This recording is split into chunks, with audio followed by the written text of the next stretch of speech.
discuss Viva questions on tarsal bones. So आपको exam में articulated foot दिया जाएगा and you have to identify the different tarsal bones.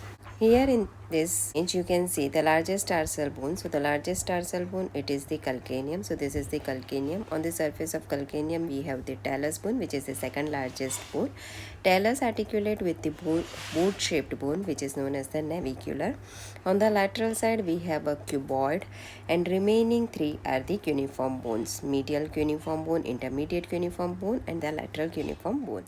Now, how many joints form between the talus and calcaneum? So, between the talus and the calcaneum, there are three joints: anterior talocalcaneal joint, posterior talocalcaneal joint, and the medial talocalcaneal joint. The posterior talocalcaneal joint, it is also known as the subtalar joint, which is a plain synovial variety of joint, and it provides the inversion and eversion movement. And talocalcaneal joint, the anterior talocalcaneal, it is the part of the talocalcaneo-navicular joint, and it is a ball and socket variety. Joint is formed between the calcaneum and the cuboid. So this calcaneum and cuboid, they have concavo-convex articular facets, so they form this saddle variety of joint. Now what about the articulation of the talus bone? So talus bone, superiorly it articulates with the tibia and forms the ankle joint. Inferiorly facets are present, and that is for the calcaneum bone. Then on the medial side, coma shaped facet is present, and this facet is for the medial malleolus. On the lateral side there is a triangular facet, and this triangular facet, it is for the lateral malleolus. And anteriorly on the head there is a convex facet which articulates with the concave facet of the navicular bone. Is there any muscular attachment on the talus? So talus, it is the only bone which has no muscular attachment, but this talus, it articulates with the many bones, so we have important ligaments which are attached on the talus. So first of all, there is a capsular ligament which is attached on the margin of this articular surface. Then we have a dorsal talocalcaneo-navicular ligament. Then here this is the sulcus talli. So within this sulcus talli we have the cervical ligament and the interosseous talocalcaneal ligament. On the medial surface, here there is a non-articular part on the medial surface. It provides attachment to the deep fibers of the deltoid ligament, and this is the posterior process. So near the posterior process, here we have the ligament, that is the talofibular ligament, because here we have a fibula. So talofibular ligament, and at the lower border there is a talocalcaneal ligament. So posterior talocalcaneal ligament. Now which structure lies in the groove on the posterior surface? So here we have the tendon of flexor hallucis longus in the groove. And commonest carpal bone which is suffering from the avascular necrosis, so that is the talus. In carpal bones there is a scaphoid bone, and in tarsal bones talus has the complication of avascular necrosis. Now let's discuss the calcaneum bone. So it is the largest tarsal bone. Now how will you determine the side of calcaneum? So for that, first identify the superior surface. So at the superior surface three facets are present, and these facets, these are for the talus bone. Inferiorly tubercles are present, so this is the plantar surface. Then presence of the sustentaculum tali on the medial surface, it will help you to identify the or to determine the side of the calcaneum. Anteriorly we have a concavo-convex facet which is for the cuboid bone, and here this is the posterior surface which is divided into three parts: upper part, middle part, and the lower part. Now attachment on the middle rough area on the posterior surface of the calcaneum. So here it provides insertion to the tendocalcaneus and the plantaris muscle. Now what about the attachment in this sulcus?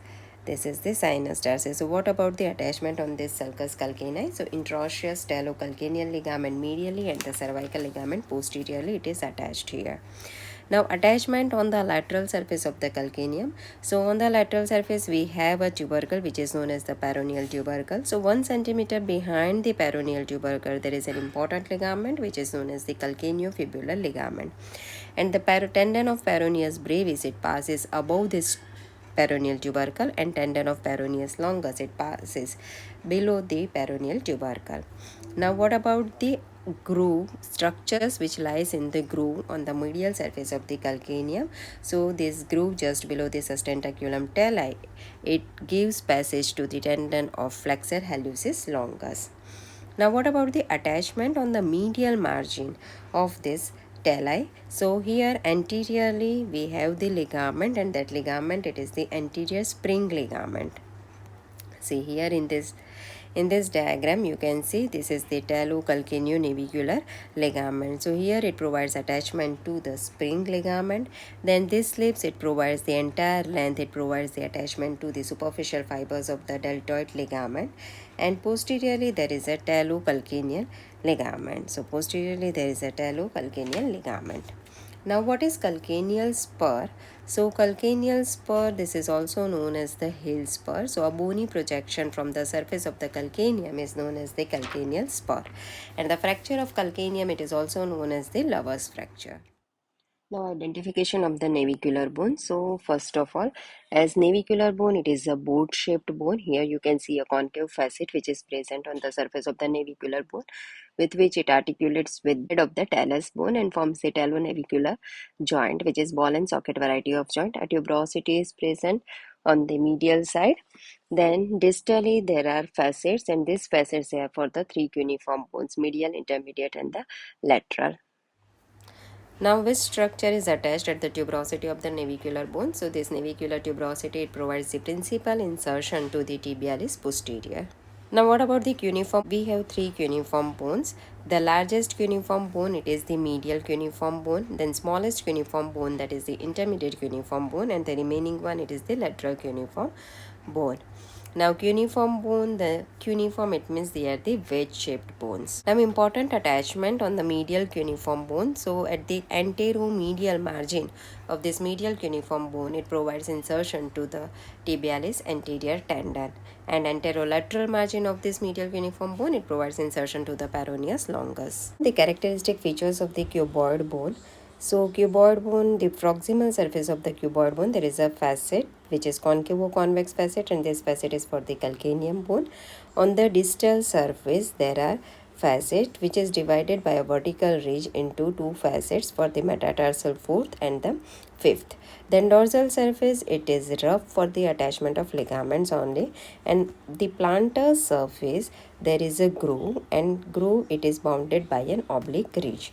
This groove it transmits the tendon, which the tendon it is the fibularis, that is the peroneus longus tendon. And this lateral surface, it is notched, it is very small, and medial surface it is articular and it is extensive. So on the medial surface in the middle there is a facet for the lateral cuneiform bones.